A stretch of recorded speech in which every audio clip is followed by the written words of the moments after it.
إن الحمد لله نحمده ونستعينه ونستغفره ونعوذ بالله من شرور أنفسنا ومن سيئات أعمالنا من يهده الله فلا مضل له ومن يضلل فلا هادي له وأشهد أن لا إله إلا الله وحده لا شريك له وأشهد أن محمدا عبده ورسوله يا أيها الذين آمنوا اتقوا الله حق تقاته ولا تموتن إلا وأنتم مسلمون يا أيها الناس اتقوا ربكم الذي خلقكم من نفس واحدة وخلق منها زوجها وبث منهما رجالا كثيرا ونساء واتقوا الله الذي تساءلون به والأرحام إن الله كان عليكم رقيبا يا أيها الذين آمنوا اتقوا الله وقولوا قولا سديدا يصلح لكم أعمالكم ويغفر لكم ذنوبكم ومن يطع الله ورسوله فقد فاز فوزا عظيما أما بعد فإن خير الحديث كتاب الله وخير الهدي هدي محمد صلى الله عليه وسلم وشر الأمور محدثاتها وكل محدثة بدعة وكل بدعة ضلالة وكل ضلالة في النار.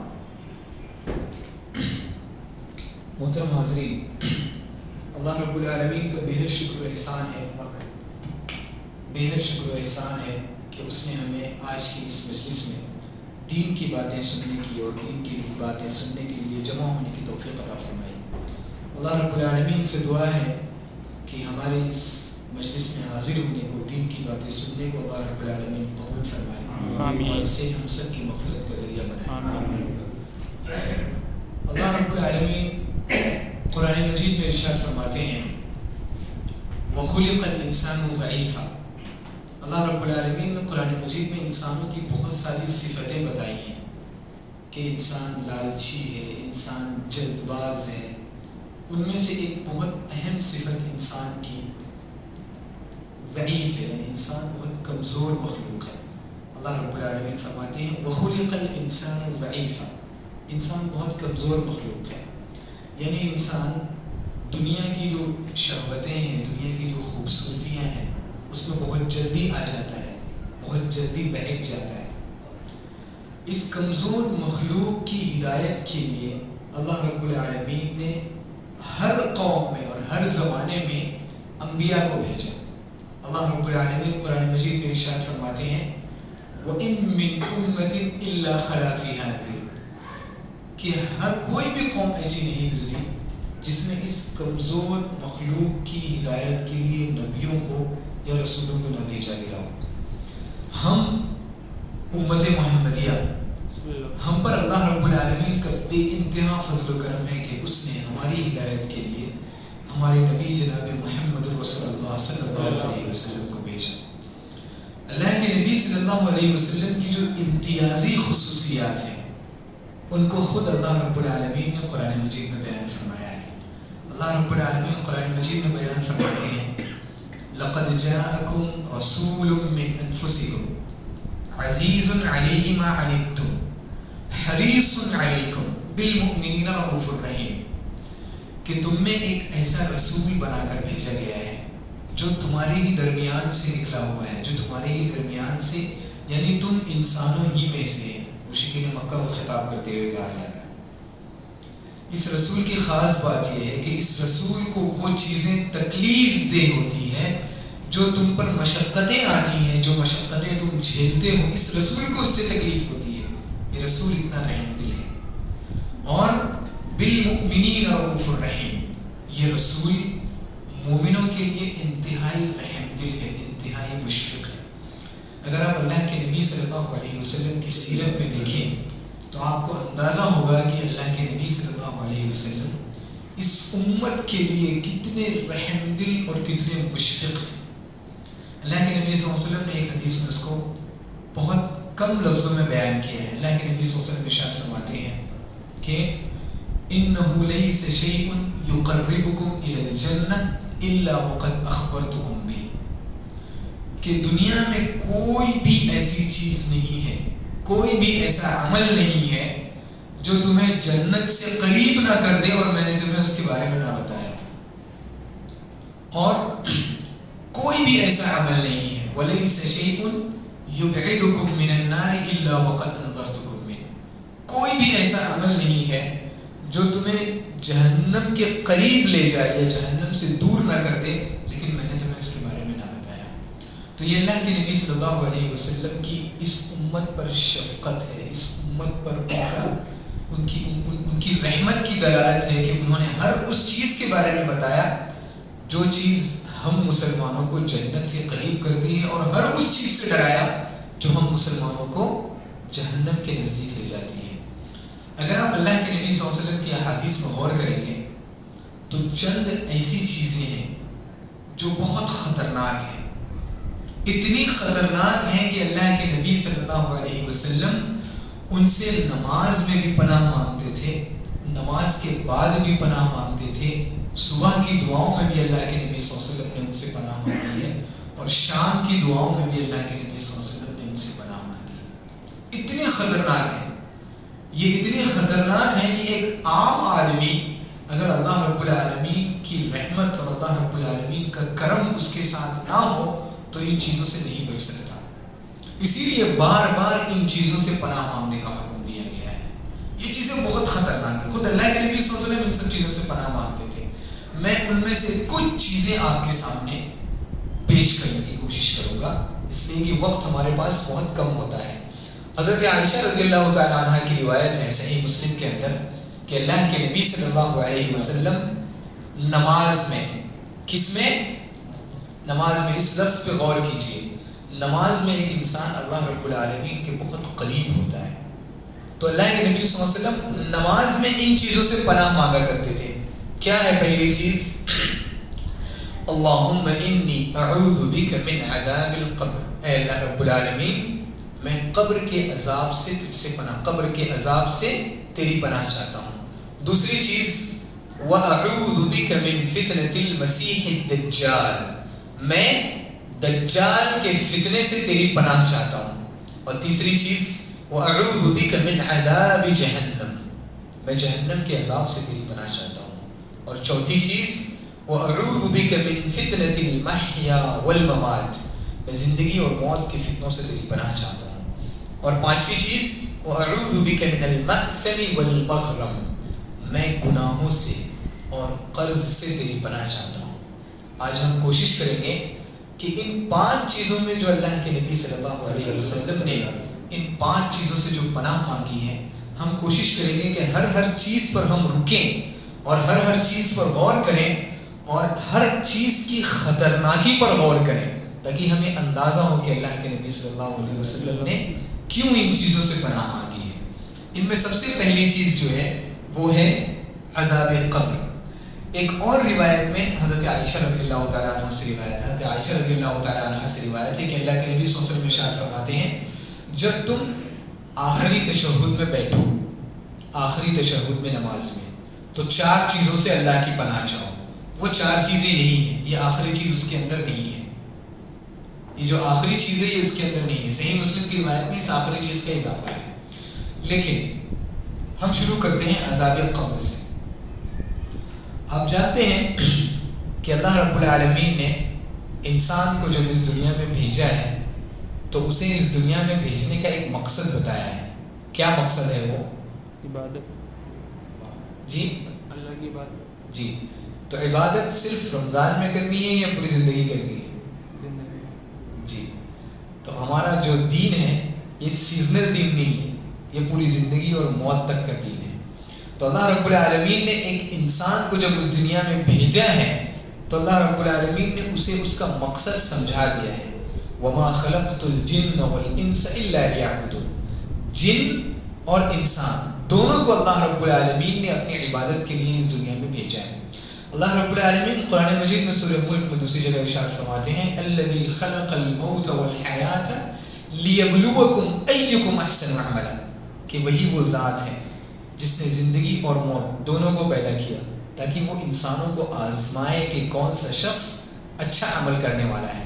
اب اللہ رب العالمین کی رحمت کا تقاضا دیکھیے, ایک انسان جب امتحان ہال میں داخل ہوتا ہے اسے نہیں پتا ہوتا ہے کہ آج مجھے کیا سوال پوچھے جانے والے ہیں.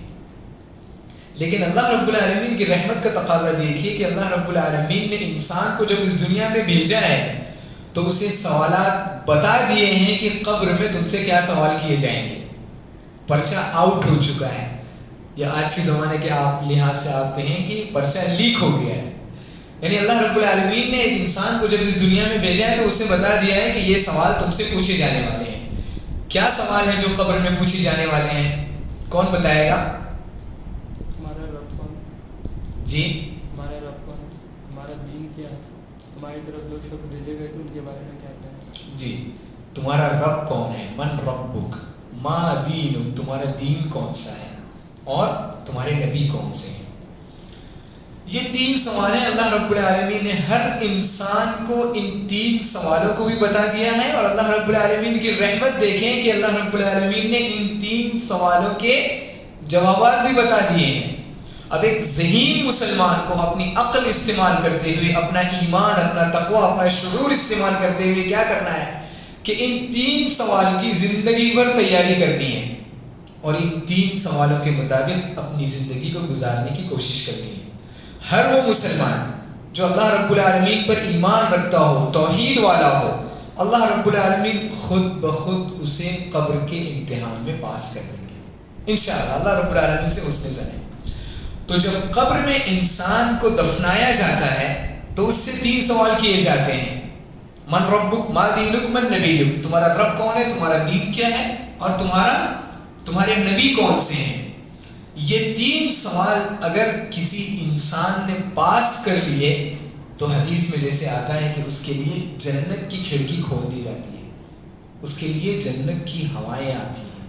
اور اگر کوئی شخص ناکام ہو گیا تو اس کے لیے جہنم کی کھڑکی کھولی جاتی ہے، اور اسے قبر ہی میں عذاب اور قبر ہی میں تکلیف دینا شروع ہو جاتی ہے. تو اللہ کے نبی صلی اللہ علیہ وسلم نے جو قبر کے عذاب سے جو پناہ مانگنے کا حکم دیا ہے، اس میں سب سے پہلا سوال یہ ہے کہ بہت سارے مسلمان آج تک بھی عذاب قبر کے بارے میں شکوک و شبہات میں مبتلا ہیں. بلکہ آپ دیکھیں گے صدیوں سے، نئی بات نہیں ہے یہ، صدیوں سے بہت سارے مسلمان عذاب قبر کا انکار کرتے ہیں کہ قبر کا عذاب کوئی چیز ہے ہی نہیں، یہ کوئی نیا مسئلہ نہیں ہے. ایک شیطانی سوچ جو شروع ہوتی ہے اس کے وارثین دنیا میں موجود ہوتے ہیں. تو یہ ان لوگوں کی سوچ ہے جو اللہ کے نبی صلی اللہ علیہ وسلم کی حدیثوں کو اپنی عقل کی روشنی میں سمجھنے کی کوشش کرتے ہیں. اللہ رب العالمین نے اس دنیا میں بہت ساری ایسی چیزیں بنائی ہیں جو انسانوں کو نظر نہیں آتی، جنہیں غیب کہا جاتا ہے. کیا کہا جاتا ہے؟ غیب. یعنی وہ چیزیں جو انسان کی نگاہوں سے اوجھل ہوتی ہیں. ان غیب پر ایمان لانا یہ ہمارے ایمان کا ایک حصہ ہے. اللہ رب العالمین نے قرآن مجید میں سورہ بقرہ میں جہاں شروعات کی ہے وہاں مومنوں کی صفت بتلائی ہے. ایک صفت اس میں سے یہ ہے الذین یؤمنون بالغیب. مومنین وہ ہیں جو غیب پر ایمان رکھتے ہیں. تو غیب پر ایمان لانے کا ایک حصہ یہ ہے کہ انسان ان تمام چیزوں پر ایمان لائے جو اسے اس دنیا میں نظر نہیں آتی یا اس دنیا کے باہر کی چیزیں ہیں، اور وہ چیزیں ہمیں اللہ کے نبی صلی اللہ علیہ وسلم نے بتلائی ہیں. تو قبر کے عذاب کے بارے میں اللہ کے نبی صلی اللہ علیہ وسلم نے ہمیں بتلایا ہے. اس وجہ سے قبر کے عذاب پر ایمان لانا ایمان بالغیب کا حصہ ہے. ایک مسلمان کے لیے انتہائی ضروری ہے. اگر کوئی شخص قبر کے عذاب کا انکار کرتا ہے تو وہ غیب کا انکار کرتا ہے. اس شخص کے کافر ہونے کا ڈر ہے، ایمان سے نکلنے کا ڈر ہے. حضرت عائشہ رضی اللہ تعالی عنہا نے ایک مرتبہ اللہ کے نبی صلی اللہ علیہ وسلم سے پوچھا کہ کیا قبر کا عذاب حق ہے؟ اللہ کے نبی صلی اللہ علیہ وسلم نے فرمایا ہاں قبر کا عذاب حق ہے. اس کے بعد حضرت عائشہ رضی اللہ تعالی عنہا فرماتی ہیں کہ اس کے بعد میں نے کوئی نماز ایسی نہیں دیکھی جس میں اللہ کے نبی صلی اللہ علیہ وسلم نے قبر کے عذاب سے پناہ نہ مانگی. حضرت عثمان غنی رضی اللہ تعالیٰ عنہ، کون ہے حضرت عثمان غنی رضی اللہ تعالیٰ عنہ؟ جی کون سے نمبر کے؟ تیسرے نمبر کے خلیفہ ہیں. اور اس سے پہلے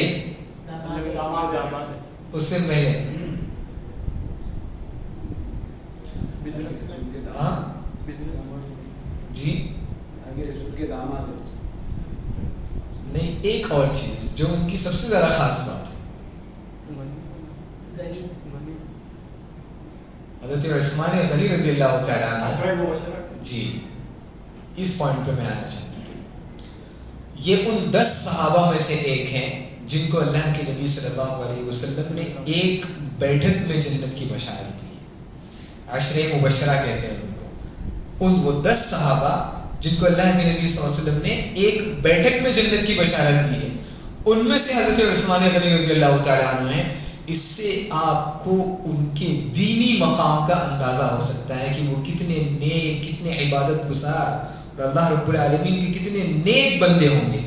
اللہ کے نبی صلی اللہ علیہ وسلم کی اس دنیا سے جانے کے بعد حضرت ابو بکر خلیفہ بنے، ان کے بعد حضرت عمر بنے، اور ان کے بعد حضرت عثمان غنی رضی اللہ تعالیٰ عنہ خلیفہ بنے، اور سب سے بڑی خلافت انہیں کی تھی تقریباً 12 سال کے قریب. حضرت عثمان غنی رضی اللہ تعالیٰ عنہ کی شخصیت میں اگر آپ ان کی شخصیت کو دیکھیں گے تو اللہ رب العالمین نے انہیں بے انتہا مال و دولت سے نوازا تھا. غزوہ تبوک کے موقع پر اللہ کے نبی صلی اللہ علیہ وسلم نے تعاون کا اعلان کیا. حضرت عثمان غنی رضی اللہ تعالیٰ عنہ نے اس زمانے کے لحاظ سے تقریباً 1000 دینار اللہ کے نبی صلی اللہ علیہ وسلم کی جھولی میں رکھ کر رکھ دی. آپ صلی اللہ علیہ وسلم ان 1000 دینار کو ایسا الٹ پلٹ کر تعجب کے ساتھ دیکھ رہے تھے اور کہہ رہے تھے کہ آج کے بعد اگر عثمان سے کوئی گناہ ہو بھی جائے تو عثمان کو کوئی نقصان نہیں ہوگا. یہ حضرت عثمان رضی اللہ تعالیٰ عنہ کا دنیاوی مقام ہے. دینی مقام یہ ہے کہ ان کو دنیا ہی میں جنت کی بشارت دے دی گئی ہے. دنیا کا ایک اور مقام یہ ہے کہ وہ بہت بڑی عظیم سلطنت کے مالک تھے. اگر آپ ان کی عظیم سلطنت دیکھیں تو مکہ، مدینہ، اوپر سیریا، جارڈن، اردن، فلسطین، قیصر و کسریٰ کی پوری سلطنت ان کی نگاہوں کے سامنے تھی. اتنی عظیم شخصیت جس کی شخصیت میں دین اور دنیا دونوں جمع تھے، جب قبر پہ کھڑے ہوتے تھے تو اتنا روتے تھے کہ ان کی آنکھوں سے آنسو تر ہو کر ان کی داڑھی بھیگ جاتی تھی. تو جو آس پاس کے جو صحابہ اکرام، جو تابعین جو آس پاس کھڑے رہتے تھے وہ تعجب سے پوچھتے تھے، آپ کے سامنے جنت کا تذکرہ ہوتا ہے آپ نہیں روتے، آپ کے سامنے جہنم کا تذکرہ ہوتا ہے آپ نہیں روتے، لیکن آپ کے سامنے قبر کا تذکرہ ہوتا ہے تو آپ کی نگاہوں سے بے اختیار آنسو نکل جاتے ہیں. حضرت عثمان غنی رضی اللہ تعالیٰ عنہ نے اس وقت قبر کی حقیقت بیان کرتے ہوئے فرمایا تھا کہ ان القبر اول منازل الاخرہ فان نجا منه احد فما بعده ایسر منه، کہ یہ جو قبر ہے یہ قبر آخرت کی پہلی منزل ہے. حدیث میں ہے کہ من مات فقد قامت قیامته، جو مر گیا اس کی قیامت شروع ہو گئی، جو مر گیا اس کی قیامت شروع ہو گئی. اب صرف وہ ایک انتظار کے مرحلے میں ہے قیامت میں کھڑے ہونے کے لیے، لیکن اس کی قیامت شروع ہو چکی ہے. تو قبر یہ آخرت کی پہلی منزل ہے. اگر کوئی اس میں کامیاب ہو گیا تو اس کے بعد کا مرحلہ آسان ہے. حضرت عثمان غنی رضی اللہ تعالیٰ عنہ کہہ رہے ہیں کیوں؟ کیونکہ قبر کے امتحان میں پاس ہونے کے بعد اللہ رب العالمین کے سامنے کھڑے ہونا ہے، اور اللہ رب العالمین ارحم الراحمین ہے، اللہ رب العالمین غفور الرحیم ہے. اور پھر اللہ رب العالمین کے پاس ایک مومن کا بہت ہلکا پھلکا حساب ہوگا اور اس کے بعد جنت ہے. تو قبر کے بعد کا مرحلہ آسان ہے، لیکن فَإِن لَمْ يَنْجُ مِنْهُ أَحَدٌ فَمَا بَعْدَهُ أَشَدُّ مِنْهُ، اگر کوئی شخص قبر کے امتحان میں ناکام ہو گیا تو قبر کا امتحان تو عذاب کا، قیامت کے عذاب کا ایک ٹریلر ہے. اس کے بعد کا مرحلہ تو اور بھی زیادہ سخت ہے، کیونکہ اس کے بعد کھڑے ہو کر اللہ رب العالمین کے سامنے کھڑا ہونا ہے. اللہ رب العالمین کیا ہے؟ نافرمانوں کے لیے شدید العقاب، سخت سزائیں دینے والے. اور کیا ہے اللہ رب العالمین نافرمانوں کے لیے؟ عزیز ذو انتقام. اللہ رب العالمین کے سامنے کھڑا ہونا ہے. ایک انسان، ایک مسلمان اگر اس کا شعور موجود ہو تو وہ اس ہیبت ناک، اس دردناک منظر کا تصور بھی نہیں کر سکتا جو قیامت میں ہونے والا ہے. اور پھر اس کے بعد ایک نافرمان کے لیے جہنم ہے. تو قبر کے امتحان میں اگر کوئی پاس ہو گیا تو اس کے بعد کا مرحلہ اس کے لیے آسان ہے، اور کوئی ناکام ہو گیا تو اس کے بعد کا مرحلہ اس کے لیے اور بھی زیادہ سخت ہے. اس کے بعد حضرت عثمان غنی رضی اللہ تعالیٰ عنہ صحابہ اکرام کو یا آس پاس جو لوگ تھے ان کو مخاطب کرتے ہوئے فرماتے ہیں کہ اللہ کے نبی صلی اللہ علیہ وسلم نے فرمایا.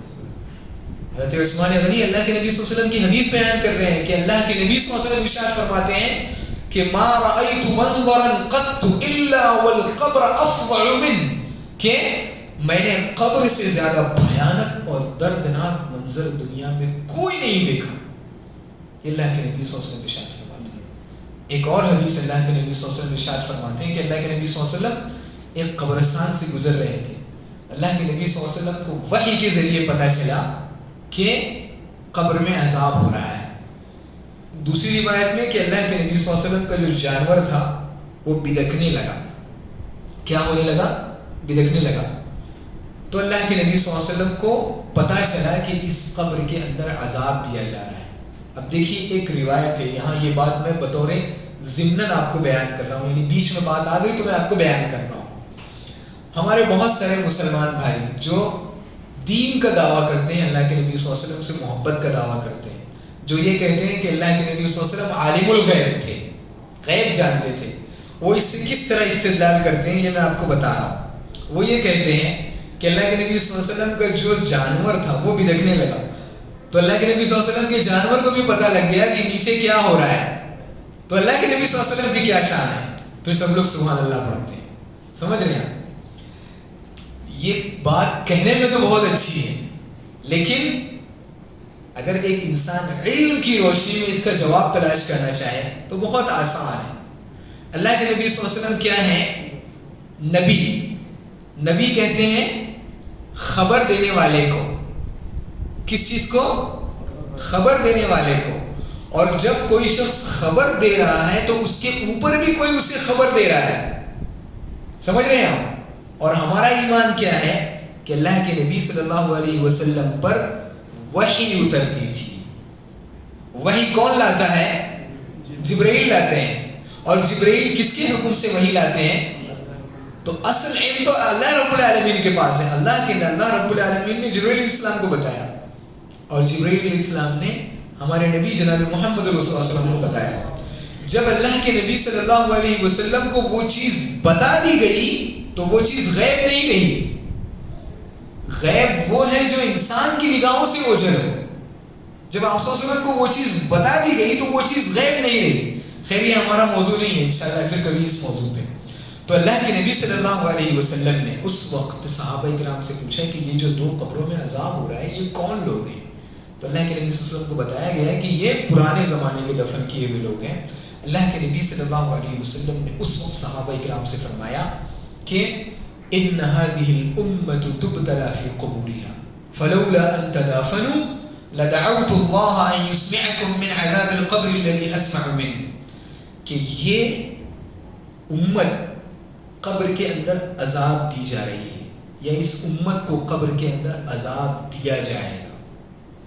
اگر تم قبر کے عذاب سے ڈر کر اپنے مردوں کو دفن کرنا نہ چھوڑ دو تو میں اللہ رب العالمین سے دعا کرتا ہے کہ تمہیں قبر کا عذاب کچھ نہ کچھ سنائی دے. یعنی قبر کا عذاب اتنا خطرناک ہے کہ انسان اگر اس کو سن لے تو اپنے مردوں کو دفن کرنا چھوڑ دے. اور اس کے بعد اللہ کے نبی صلی اللہ علیہ وسلم نے صحابہ کرام کو مخاطب کرتے ہوئے فرمایا کہ تعوذوا باللہ من عذاب القبر، کہ قبر کے عذاب سے اللہ کی پناہ چاہو.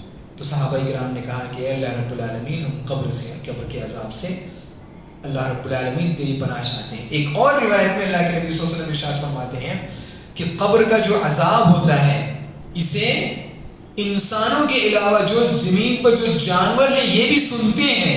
قبر کا عذاب. اسی لیے آپ دیکھیں کہ ایک اندازہ کریں، آپ ایک تجربہ کریں.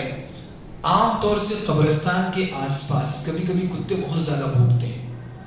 ایک اندازہ کر لیا، میں نے تو بہت دیکھا ہے.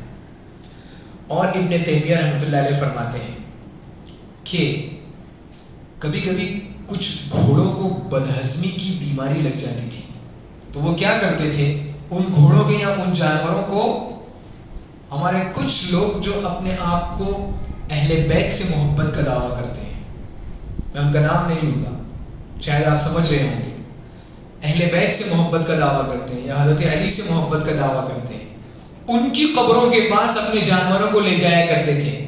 تو وہ جانور اتنا ڈر جاتا تھا کہ اس کا پیٹ چلنے لگتا تھا، پھر اس کو صحت مند ہو جاتا تھا وہ جانور.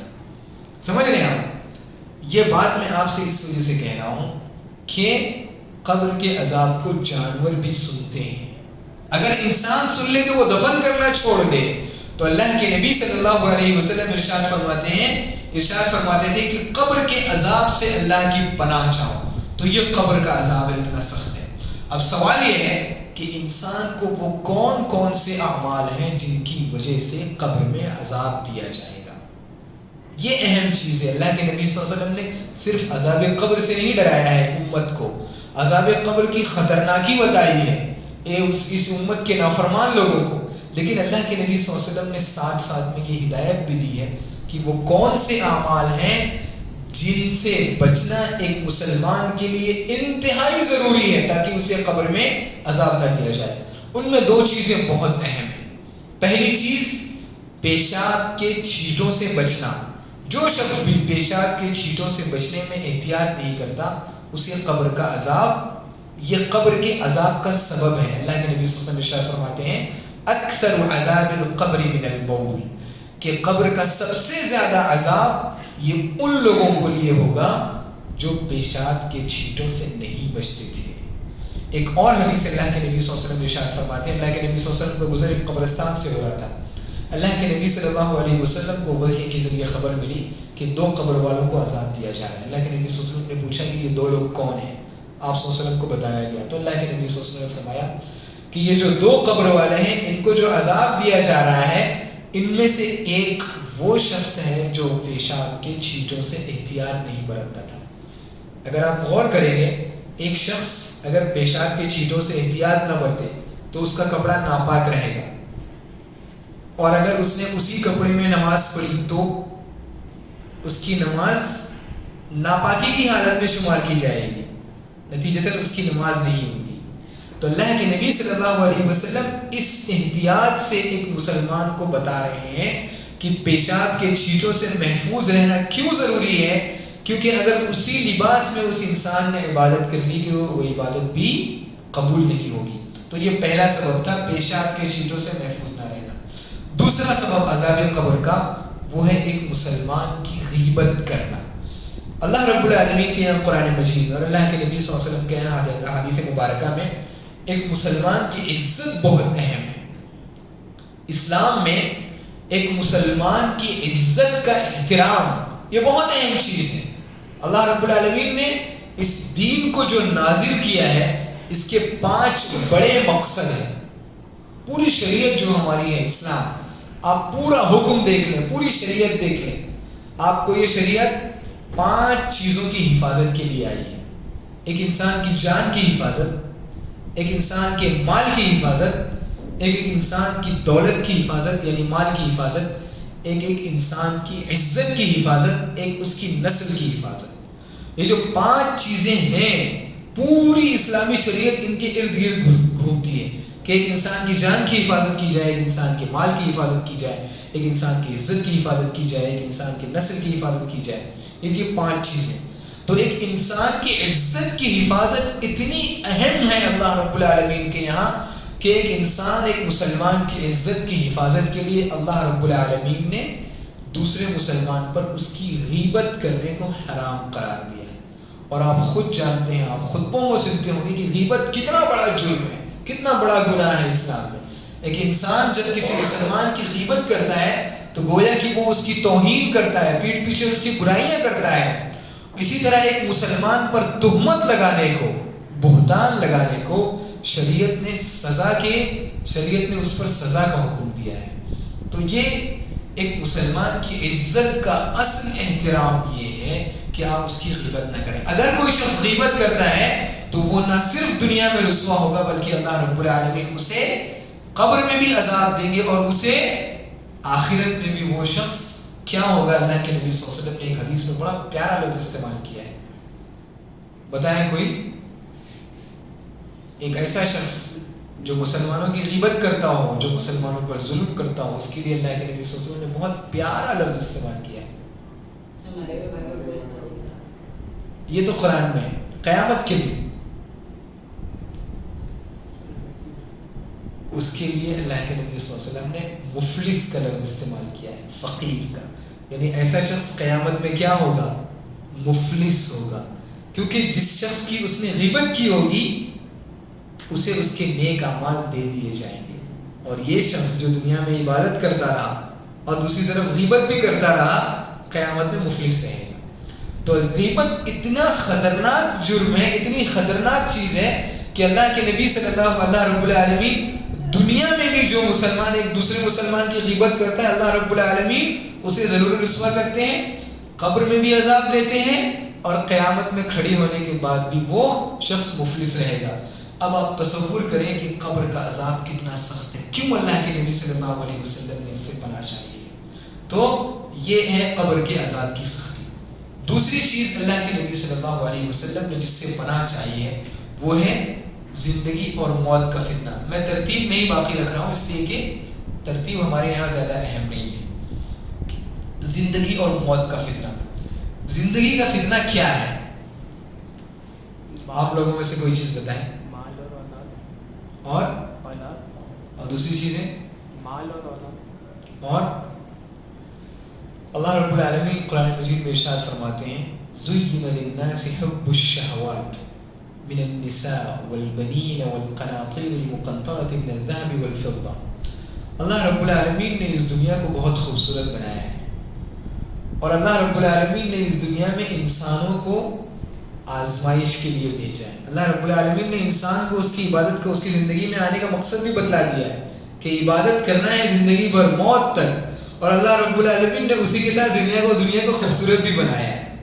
تو یہ ایک مومن کا اصل امتحان یہ ہے کہ وہ دنیا کی خوبصورتیوں میں پڑھ کر اپنے اصل مقصد سے غافل نہ ہو۔ یہ ایک مومن کی زندگی کا خلاصہ ہے۔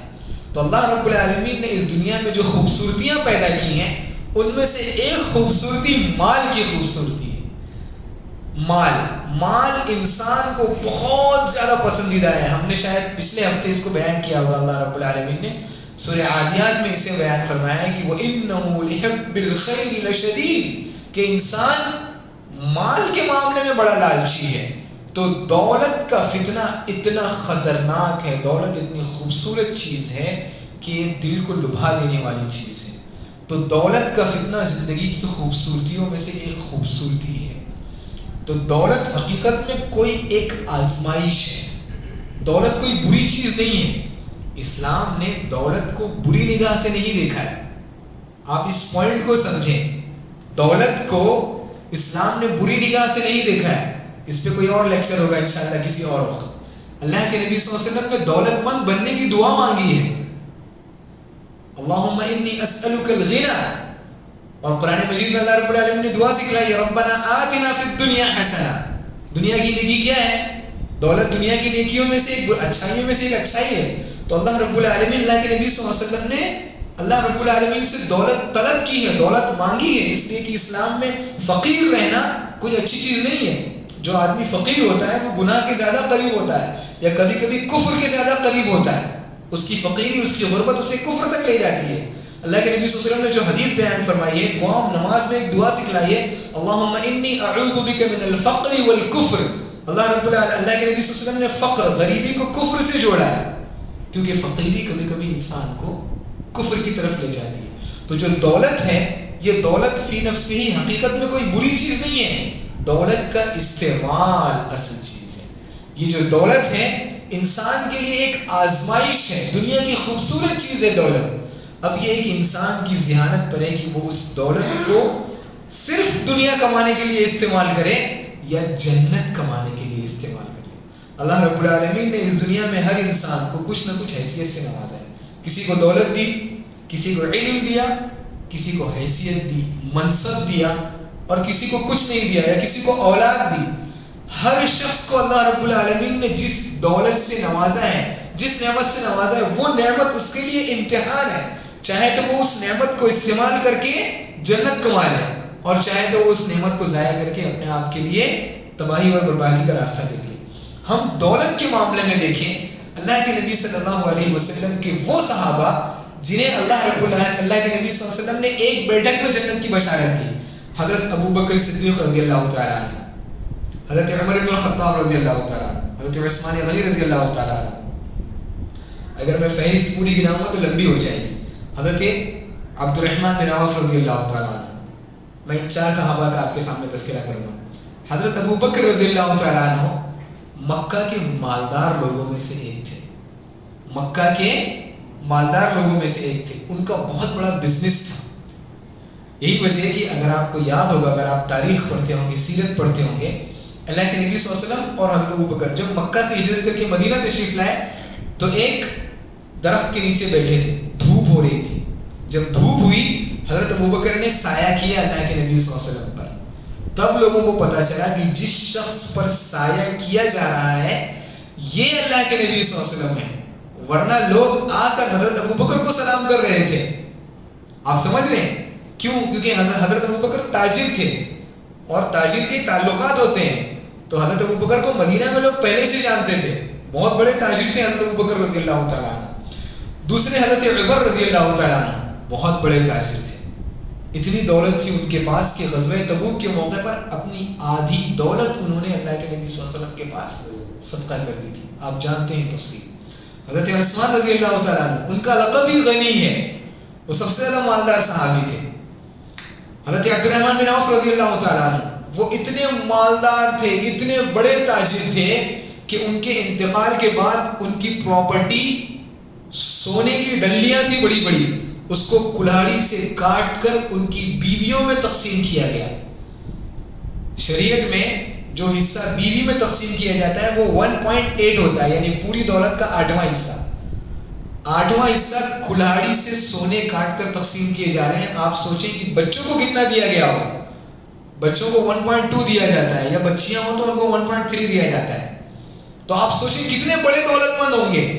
لیکن یہ اتنے دولت مند صحابہ ہونے کے باوجود ان کو دنیا میں جنت کی بشارت دی گئی. کیوں؟ کیونکہ انہوں نے دنیا کی حقیقت کو سمجھ لیا تھا. اللہ رب العالمین قرآن مجید میں ارشاد فرماتے ہیں وَمَا الْحَيَاةُ الدُّنْيَا إِلَّا مَتَاعُ الْغُرُورِ, کہ دنیا کی جو زندگی ہے یہ دھوکہ ہے, صرف ایک دھوکہ ہے. اور دنیا میں جو اللہ رب العالمین نے آپ کو جن ذرائع سے نوازا ہے, جن نعمتوں سے نوازا ہے, یہ آپ کے اوپر ہے. چاہے تو آپ اس کو جنت کمانے کے لیے حاصل کر لیں, چاہے آپ اپنے آپ کو تباہ و برباد کرنے کے لیے حاصل کریں. صحابہ اکرام اس دنیا کی حقیقت کو سمجھ چکے تھے, جنت کی حقیقت کو سمجھ چکے تھے. صحابہ اکرام نے اپنی دولت اللہ رب العالمین کی راہ میں خرچ کر دی اور اس دولت سے جنت کما لی. اللہ کے نبی صلی اللہ علیہ وسلم ارشاد فرماتے ہیں کہ مجھے دنیا میں کسی بھی شخص کی دولت نے اتنا فائدہ نہیں پہنچایا جتنا فائدہ ابو بکر کی دولت نے پہنچایا.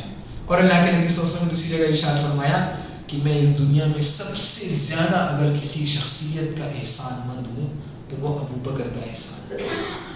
حضرت عبد الرحمن بن عوف رضی اللہ تعالیٰ عنہ کا ایک واقعہ ہے. کچھ لوگوں نے ان سے پوچھا کہ آپ اتنے بڑے دولت مند ہیں, اتنے بڑے تاجر ہیں, آپ یہ بتائیں آپ دین اور دنیا کے درمیان بیلنس کیسا رکھتے ہیں؟ حضرت عبد الرحمن بن عوف نے جو جواب دیا وہ ہم میں سے ہر اس مسلمان کے لیے عبرت کا مقام ہے جس کے پاس تھوڑی سی بھی دولت آتی ہو اور وہ اپنے آپ کو بہت بڑا سمجھنے لگتا ہو. آپ غور فرمائیے حضرت عبد الرحمن بن عوف کے جواب پر, اللہ کے نبی صلی اللہ علیہ وسلم کی تربیت پر اور صحابہ اکرام نے جس نظریے سے اس دنیا کو دیکھا اس نظریے پر حضرت عبد الرحمن بن عوف نے انہیں جواب دیا, جب میں مسجد میں داخل ہونے کے لیے اپنی جوتیاں اتارتا ہوں تو میں دنیا بھی اتار کر آتا ہوں, اور جب مسجد میں داخل ہوتا ہوں اللہ کے سامنے کھڑا ہوتا ہوں تو صرف اور صرف اللہ کا بندہ بن کر کھڑا ہوتا ہوں. اس جواب کی میں تفصیل نہیں کروں گا کیونکہ آپ سب لوگ اس جواب کی گہرائی جانتے ہیں. یہ کتنی گہری بات ہے ایک مسلمان کے لیے. ظاہر سی بات ہے آج کے مسلمانوں کو بھی اللہ رب العالمین نے دولت سے نوازا ہے, لیکن ہمارے مسلمانوں کا حال آپ مجھ سے زیادہ جانتے ہیں. تو یہ ہے دولت. تو دولت اللہ رب العالمین نے جو انسان کو نوازا ہے یہ زندگی کے فتنوں میں سے ہے. کیا ہے؟ زندگی کے فتنوں میں سے ہے. دوسری چیز اللہ رب العالمین نے ایک انسان کو اس دنیا میں جو بہت خوبصورت چیز سے نوازا ہے وہ ہے اولاد. اولاد کی نعمت بہت بڑی نعمت ہے. آپ ان سے پوچھیں جن کے پاس اولاد نہ ہو. اولاد کی اگر کوئی شخص اسلامی تربیت کرے تو یہی اولاد اس کے لیے صدقہ جاریہ بن جائے گی. یعنی اگر کسی باپ کا عمل کچھ کم ہے اللہ رب العالمین کے یہاں تو قیامت میں اسے پتہ چلے گا, قیامت میں وہ شخص تعجب سے اللہ اللہ رب العالمین سے پوچھیں گے کہ اے اللہ رب العالمین میرے اعمال اتنے زیادہ کیسے ہو گئے؟ تو اللہ رب العالمین اس سے ارشاد فرمائیں گے کہ تمہاری جو اولاد ہے یہ تمہارے لیے استغفار کیا کرتی تھی، تمہارے لیے دعائیں کیا کرتی تھی. تو یہ جو اولاد ہے اللہ رب العالمین کی بہت بڑی نعمت ہے. اگر ایک مسلمان نے ان کی صحیح تربیت کی تو اس صحیح تربیت کے نتیجے میں یہی اولاد اس انسان کے مرنے کے بعد اس کے لیے صدقہ جاریہ ہوگی. اور ایک انسان اگر ان کی صحیح تربیت نہ کر سکے تو دنیا کا بھی خسارہ ہے، دنیا میں بھی بدنامی ہے، اور اللہ رب العالمین کے سامنے بھی اس نعمت کا جواب دینا ہے. ہم ایک صحابی کی زندگی میں غور کرتے ہیں. اللہ کے نبی صلی اللہ علیہ وسلم کے بہت مشہور خادم تھے جنہوں نے اللہ کے نبی صلی اللہ علیہ وسلم کی زندگی پر خدمت کی. کیا نام ہے ان کا؟ پیچھے سے کوئی جواب دے. کیا نام ہے ان کا؟ نہیں. ہاں کس نے جواب دیا؟ جزاک اللہ خیر. حضرت انس بن مالک رضی اللہ تعالیٰ عنہ اللہ کے نبی صلی اللہ علیہ وسلم کے خادم تھے. زندگی بھر انہوں نے اللہ کے نبی صلی اللہ علیہ وسلم کی خدمت کری. حضرت انس کو اللہ کے نبی صلی اللہ علیہ وسلم نے ایک دعا دی تھی. دعا کیا تھی؟ اے اللہ رب العالمین اس کے مال میں بھی برکت عطا فرما اور اس کی اولاد میں بھی برکت عطا فرما. مورخین لکھتے ہیں کہ حضرت انس بن مالک کے بیٹے، ناتے، نواتے، پوتے اتنے زیادہ تھے کہ تقریباً 100 سے زیادہ تھے. ان کو اپنے بچوں کو اور پوتے پاتیوں کا نام بھی نہیں یاد رہتا تھا. اس کے باوجود اللہ کے نبی صلی اللہ علیہ وسلم کے اتنے پرگزیدہ صحابی تھے، اللہ کے نبی صلی اللہ علیہ وسلم کی اتنی خدمت کی انہوں نے. تو آپ دیکھیں کہ مال و دولت زیادہ ہونے کے باوجود انہوں نے اللہ کے نبی صلی اللہ علیہ وسلم کی کتنی خدمت کی، اللہ کے نبی صلی اللہ علیہ وسلم کی کتنی دعائیں لی. تو یہ ایک مسلمان کے لیے سبق ہے. اسے کہتے ہیں زندگی کی شہوت کا فتنہ. شہوت یعنی وہ چیز جو دنیا کی خوبصورتیوں میں سے ایک انسان کو اپنی طرف لبھاتی ہے، انسان کے دل کو اپنی طرف مائل کرتی ہیں. اور بھی کئی چیزیں میں نے آپ کے سامنے اس کا تذکرہ نہیں کیا. ان میں خواتین ہیں، ان میں بہت بڑا بینک بیلنس ہے، ان میں بہترین قسم کی سواریاں ہیں. یہی وجہ ہے کہ آپ دیکھتے ہوں گے کہ جو لوگ اللہ پر ایمان نہیں رکھتے اگر ان کے پاس دولت آتی ہے تو وہ اپنی دولت کا اظہار کرتے ہیں مختلف طریقوں سے. وہ کیا کرتے ہیں؟ کبھی خوبصورت گھر خریدتے ہیں تو اس کا فوٹو ڈالتے ہیں کہ میں نے اتنا قیمتی گھر خریدا ہے. کبھی گھڑی خریدتے ہیں تو اس گھڑی کی تصویر ڈالتے ہیں کہ میں نے اتنی قیمتی گھڑی خریدی ہے. کچھ لباس پہنتے ہیں تو وہ اس لباس کی تصویر ڈالتے ہیں، کیونکہ ان کے نزدیک یہی دنیا ہے.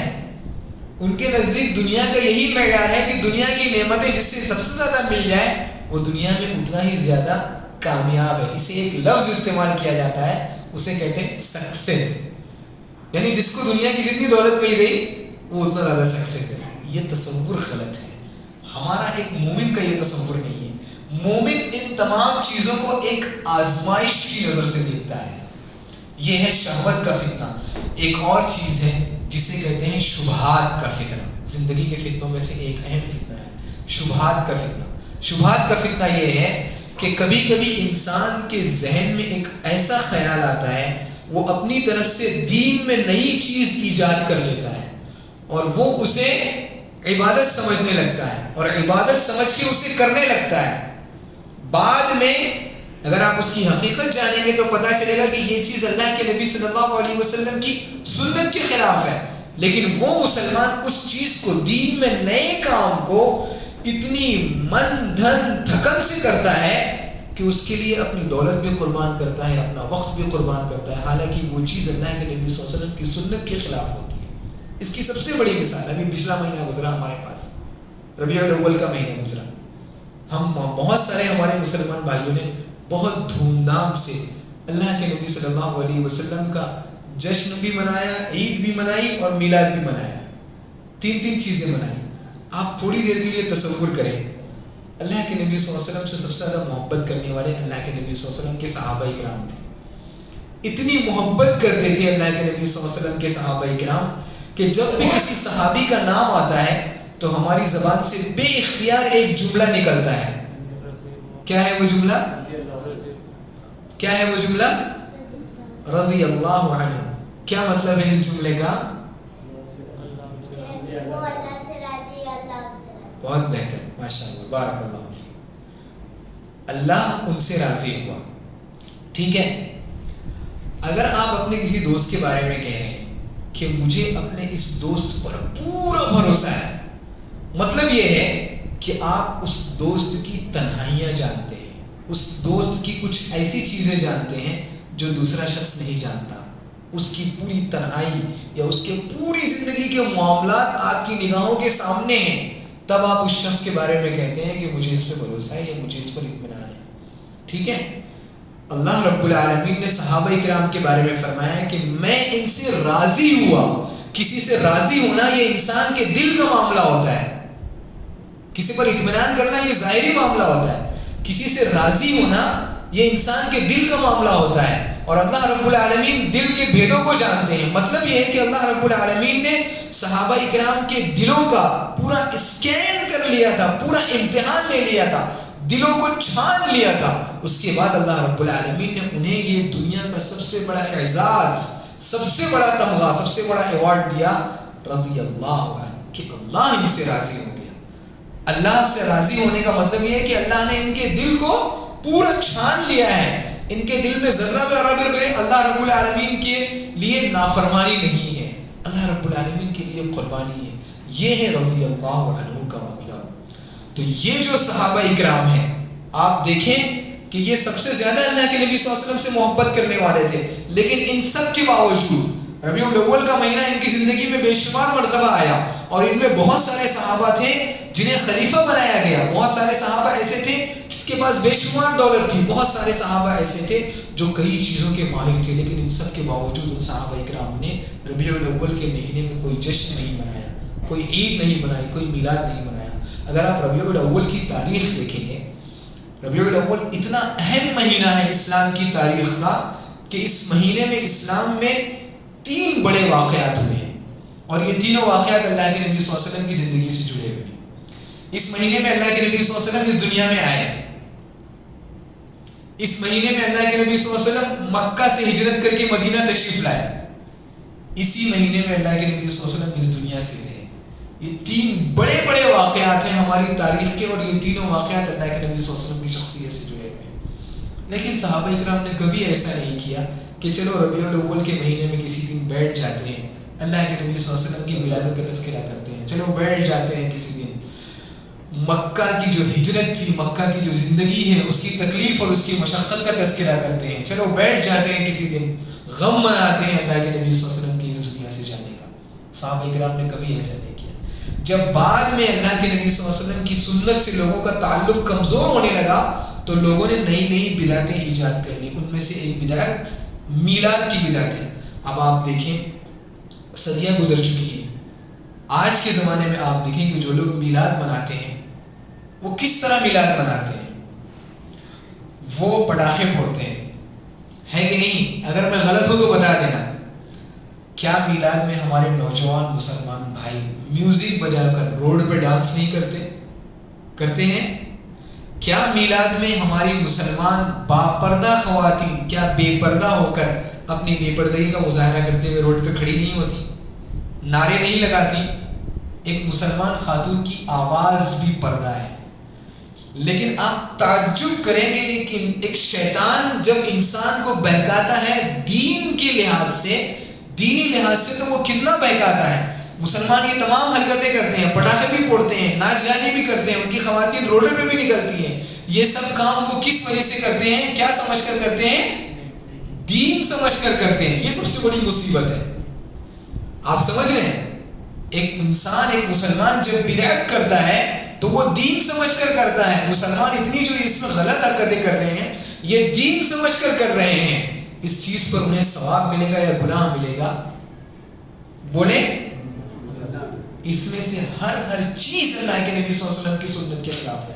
اگر میں آپ کو باریکی سے بیان کروں تو ہر چیز اللہ کے نبی صلی اللہ علیہ وسلم کی سنت کے خلاف ہے، لیکن تفصیل میں جانے کا وقت نہیں ہے۔ تو آپ یہ دیکھیں، یہ ہے فتنہ، اسے کہتے ہیں فتنہ، اسے کہتے ہیں آزمائش، کہ ایک انسان دین سمجھ کر کوئی عمل کرے، اس کے لیے اپنی دولت قربان کرے، اس کے لیے اپنا وقت لگائے، اس کے لیے اپنی فیملی کو تیار کرے، پوری فیملی کو اس میں شریک کرے، اس کے لیے ایک خاص وقت میں جلوس نکالے، اس کے لیے اہتمام کرے، اپنے گھر پر خرچہ کرے خوبصورت بنانے کے لیے، اور بعد میں پتہ چلے کہ وہ چیز اللہ کے نبی صلی اللہ علیہ وسلم کی سنت کے خلاف ہے، کتنا بڑا خسارہ ہے ایک مسلمان کے لیے، کتنی محنت اس کی ضائع ہوئی، کتنی دولت اس کی ضائع ہوئی، کتنی عبادت اس کی ضائع ہوئی، کتنا اسے اللہ کے نبی صلی اللہ علیہ وسلم کی مخالفت کا گناہ ہوا۔ یہ ہے دین کی آزمائش۔ کیا ہے؟ دین کی آزمائش۔ اسے کہتے ہیں شبہات کا فتنہ، شبہات کا فتنہ۔ اور اللہ کے نبی صلی اللہ علیہ وسلم نے فرمایا تھا کہ ایک وقت ایسا آئے گا کہ ایک مسلمان رات میں مومن رہے گا، صبح اٹھے گا تو کافر ہو جائے گا، اور صبح کافر رہے گا، رات شام ہوتے ہوتے وہ مومن ہو جائے گا۔ کیوں ہوگا ایسا؟ وہ دنیاوی فائدے کے لیے اپنے دین کو بیچ دے گا، جہاں دیکھے گا کہ دنیاوی فائدہ ہو رہا ہے اس کے لیے اپنا دین بدل لے گا۔ تو یہ بہت بڑا فتنہ ہے، دنیا کا فتنہ، موت کا ایک فتنہ یہ ہے۔ یہاں تک واضح ہے؟ زندگی کا فتنہ سمجھ میں آ رہا ہے؟ زندگی کے کیا فتنے ہیں؟ ایک ہے شہوات کا فتنہ، ایک ہے شبہات کا فتنہ۔ موت کا فتنہ یہ ہے کہ کبھی کبھی انسان کا جو اس دنیا سے جانے کا ایک آخری وقت ہوتا ہے، بہت بڑے امتحان کا وقت ہوتا ہے۔ اس موت کا فتنہ یہ ہے کہ ایک انسان عین وقت پر آ کر ایک مسلمان کو گمراہ کر دیتا ہے، اور اس کا خاتمہ بالخیر نہیں ہوتا، اس کا خاتمہ ایمان پر نہیں ہوتا، شیطان اس وقت بہکا دیتا ہے۔ اللہ کے نبی صلی اللہ علیہ وسلم نے ایک دوسری حدیث میں اسے فرمایا ہے، وَأَعُوذُ بِكَ أَن يَتَخَبَّنِيَ الشَّيْطَانُ مِنَ الْمَوْتِ، کہ اللہ رب العالمین میں اس چیز سے پناہ مانگتا ہوں کہ شیطان مجھے موت کے وقت بہکا دے۔ تو یہ شیطان کا بہت ہی اہم ہتھیار ہوتا ہے کہ وہ ایک انسان کو کے پیچھے اس وقت تک لگا رہتا ہے جب تک اس کی جان نہیں نکل جاتی۔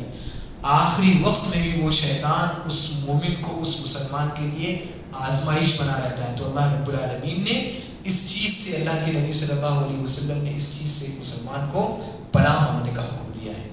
ایک اور چیز، کتنے بجے تک کا وقت ہے؟ نہیں مجھے بتائیں عام طور سے کتنے بجے تک کا درس؟ ہاں 10:30۔ ایک اور چیز جو بہت خطرناک ہے وہ ہے جہنم کا عذاب، جس سے اللہ کے نبی صلی اللہ علیہ وسلم نے پناہ مانگنے کا حکم دیا ہے۔ جہنم کا عذاب اتنا سخت ہے کہ ایک مسلمان اس دنیا میں اس کا تصور نہیں کر سکتا۔ ایک حدیث کے ذریعے میں اس کو سمجھانے کی کوشش کروں گا اور اپنی بات مختصر کروں گا۔ اللہ کے نبی صلی اللہ علیہ وسلم فرماتے ہیں کہ اس دنیا کی قیامت کے دن اس دنیا کے سب سے زیادہ خوشحال شخص کو، سب سے زیادہ نعمت والے شخص کو قیامت میں لایا جائے گا، اور اسے صرف جہنم میں ایک ڈبکی لگائی جائے گی، ایک ڈبکی۔ دنیا میں سب سے زیادہ خوشحال شخص، جہنم میں ایک ڈبکی لگائی جائے گی، اور اس سے پوچھا جائے گا کہ کیا دنیا میں کبھی کوئی نعمت دیکھی ہے، کبھی کوئی سکھ دیکھا ہے؟ تو وہ اس ایک ڈبکی کا نتیجہ یہ ہوگا کہ وہ کہے گا اے اللہ تعالیٰ مجھے تو زندگی میں کبھی سکھ ملا ہی نہیں۔ یہ جہنم کے عذاب کی سختی ہے۔ اور ایک دنیا میں قیامت میں اس شخص کو لایا جائے گا جو دنیا میں سب سے زیادہ تکلیف دہ شخص تھا، جس کو دنیا میں بہت زیادہ تکلیفیں ہوئی تھی، جو مومن تھا۔ اس مومن کو جنت کی ایک ڈبکی لگائی جائے گی، اور پھر اس سے پوچھا جائے گا کیا دنیا میں تمہیں کبھی کوئی تکلیف ہوئی ہے؟ تو وہ مومن کہے گا اے اللہ تعالیٰ میں نے تو دنیا میں کوئی تکلیف دیکھی ہی نہیں۔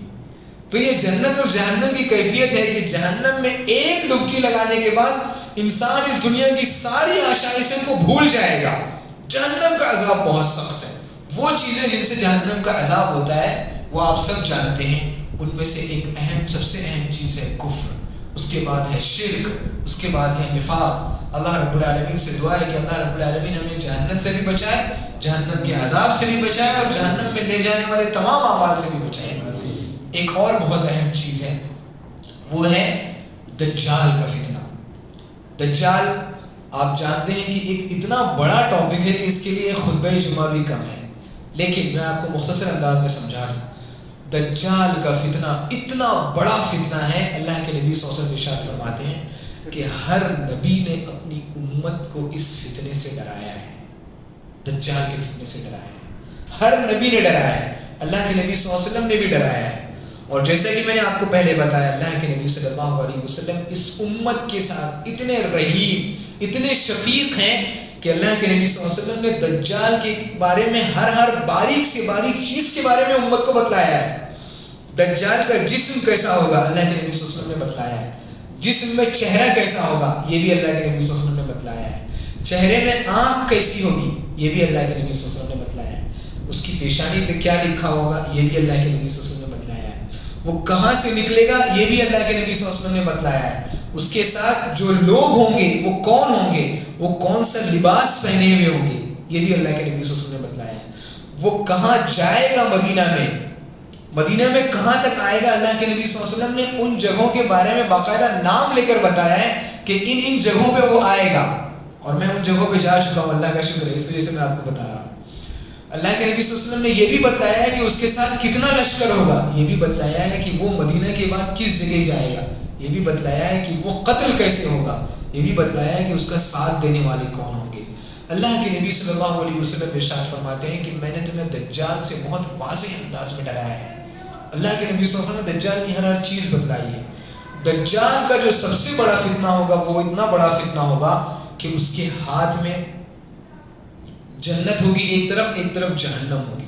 حقیقت میں جو چیز اس کے ہاتھ میں جہنم ہوگی وہ چیز جنت ہوگی، اور حقیقت میں جو چیز اس کے ہاتھ میں جنت ہوگی وہ جہنم ہوگی۔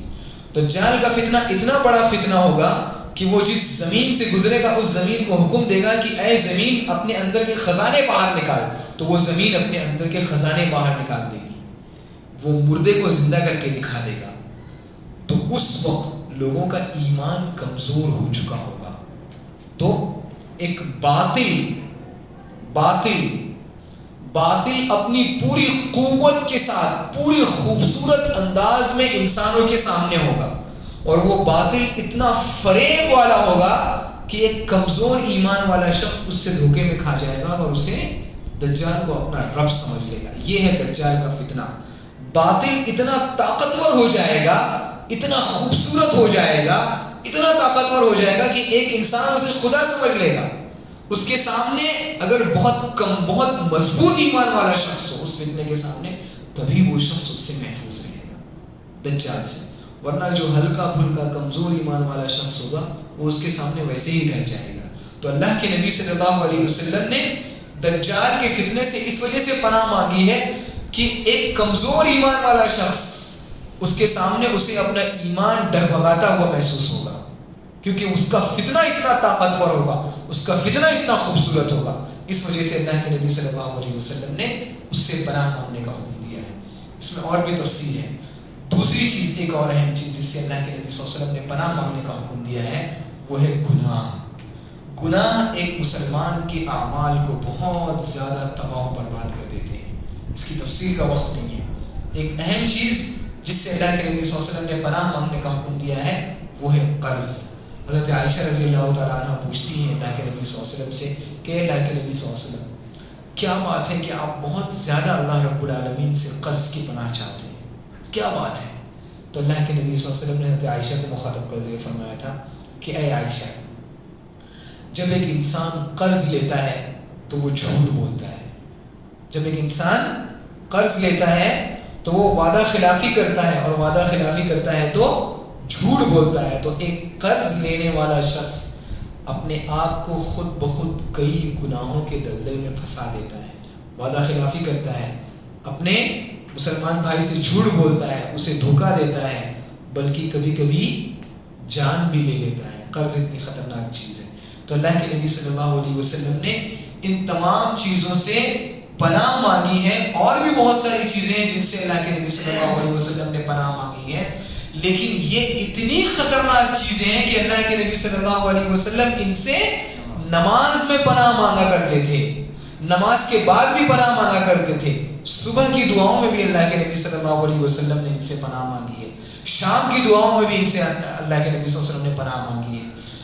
ہم سب پر ضروری ہے کہ ہم اس دعا کو یاد کریں اور ہر نماز میں پوری توجہ کے ساتھ، پورے شعور کے ساتھ اس دعا کو اللہ رب العالمین کے سامنے کریں اور گڑ گڑا کر زندگی کے ہر حصے میں اللہ رب العالمین سے ان چیزوں سے پناہ مانگے. اللہ رب العالمین سے دعا ہے کہ اللہ رب العالمین ہمیں ان تمام چیزوں سے محفوظ رکھے اور ان تمام چیزوں کی طرف جو اعمال ہمیں لے جاتے ہیں اللہ رب العالمین ان تمام اعمال سے ہمیں محفوظ رکھے. اللہ رب العالمین ہم تمام لوگوں کی مغفرت فرما.